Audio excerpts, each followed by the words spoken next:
Hello everyone, and welcome to SHP Insight. My name is Andrew Butler, and I'm Dean of the School of Health Professions.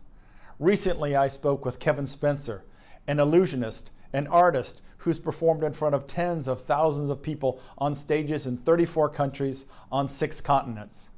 We talked about a couple of things that are not illusions or tricks, and that is the therapeutic value of magic for people of all ages.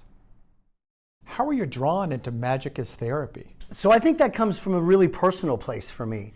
Early in my career, I was involved in a bad automobile accident.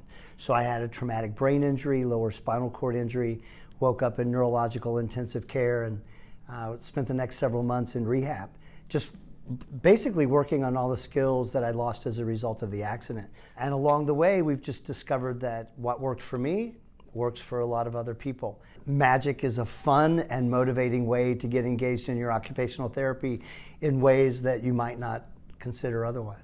You're the authority on the therapeutic benefits of magic. Which areas of recovery does magic affect the most? That's an excellent question. I think a lot of our research points us to 5 areas that we really focus on. We look at cognition, motor skills, communication, social skills, and creativity or flexible thinking. So in the performance of a magic trick, we really hit those first 2 things, the cognition and the motor skills, because you have to be able to remember the steps and then sequence them in the right order. You have to be able to manipulate the props, but magic isn't magic until you have that social component to it, until you show it to somebody. So at that point, we bring in communication, social skills, and creativity. And together, it really is a very holistic look at everything about a person. It brings those 5 areas together. So tell me a little bit more about your work with our occupational therapy students here at UAB. So I have to say that my week in Birmingham is probably one of the highlights of every year that I do.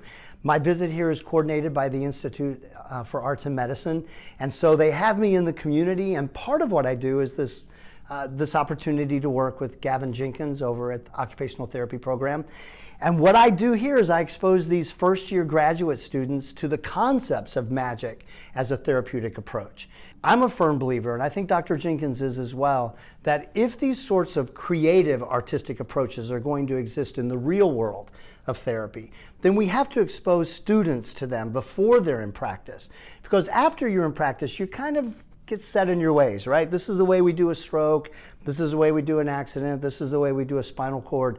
But if we can expose them to these concepts here and then give them opportunities to actually practice those approaches, then it becomes just another tool in their tool belt that they think about naturally when they're in their practice. Well, it really is unique to our program. In general, therapy is a little bit of art and a little bit of medicine. And so I think it's just absolutely fascinating what you are doing and what you've done. For the past 2 summers, you have taught here at UAB. And how is it, to teach magic and illusions virtually? So we have a very specific protocol of magic tricks that we've researched that we know work. What it really forced us to do is to reconsider what some of those tricks were and find alternative ways to teach them. When you're looking at something like this, teaching the therapy students how to flip, to be able to say, okay, the kid that you're working with is not seeing this now. So you got to be able to give them all of these really specific directions. What I think we accomplished with that is that the OT students themselves actually benefited from doing it virtually because they had to increase their observational skills of the students. They became better listeners. They had to really focus on what their clients were doing, listening to what they say, what they didn't understand. And I think it also helped their creativity to come up with some adaptations, some modifications that they could do so that it did work. Well, I know I've seen it online, and you really just did an absolutely fantastic job, even given the virtual environment. So a new study with some of our campers that was published in collaboration with faculty from our OT department and the UAB Arts and Medicine found that learning magic tricks can help self-esteem of children with ADHD. You see these changes firsthand every year. What's the difference in campers before and after Magic Camp? We're pretty fortunate that this was the 5th paper that's been published out of Magic Camp. There are almost 5 million children in the United States, 9 million adults who suffer with an ADHD diagnosis. So kind of coupled with ADHD is this idea of low self-esteem, low self-concept, low self-confidence. Learning a magic trick is one of the best ways to kind of jump that hurdle, because you're giving them the ability to do something that somebody else can't replicate. And giving them that confidence and being able to do something that's hard, or at least maybe appears to be hard, magical, mysterious, can really be a boost to their self-esteem, to their motivation. And what we find is that carries over into other areas of their lives as a result of that. And when you change the way you look at yourself, other people start looking at you differently. Yeah, it's so important. I've heard even within the week of the Magic Camp, these young people, these clients, these campers, if you will, they really change in so many ways. You're making such a tremendous impact on young people's lives. It must be very gratifying for you.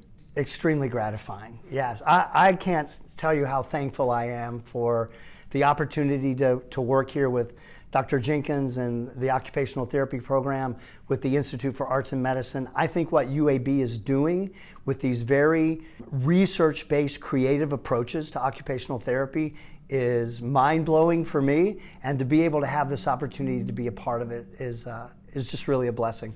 Well, thank you for your time today and for all that you've done and continue to do for our children and our young people with disabilities. To learn more about UAB Magic Camp and see videos of some of the illusions Kevin teaches, visit go.uab.edu/magiccamp. The UAB Magic Camp is hosted by our Department of Occupational Therapy and the UAB Arts and Medicine program every summer. It's open to young people with disabilities ages 9 to 18. Thanks so much for joining us today, Kevin. Thank you for having me. Turning to SHP News. Valley McCurry, a faculty member in our Department of Occupational Therapy, received the Elise Holmes McGibbon Award. This is the highest honor that an Alabama Occupational Therapy Association can award. Gia Pate, a recent graduate of our doctoral program in Health Services Administration, had her dissertation covered by nearly 400 news outlets. Her work found that more than 1 in 5 opioid-naive patients still use opioids beyond 90 days post-operation. And finally, our school has a new Associate Dean for Research and Innovation. Ritu Anasia is a proven leader who is committed to bringing out the best in all around her. We are excited to have her join us next semester. Thank you so much for joining me today. I wish you and your loved ones a happy, healthy, and hug-filled new year. Cheers to a successful 2022.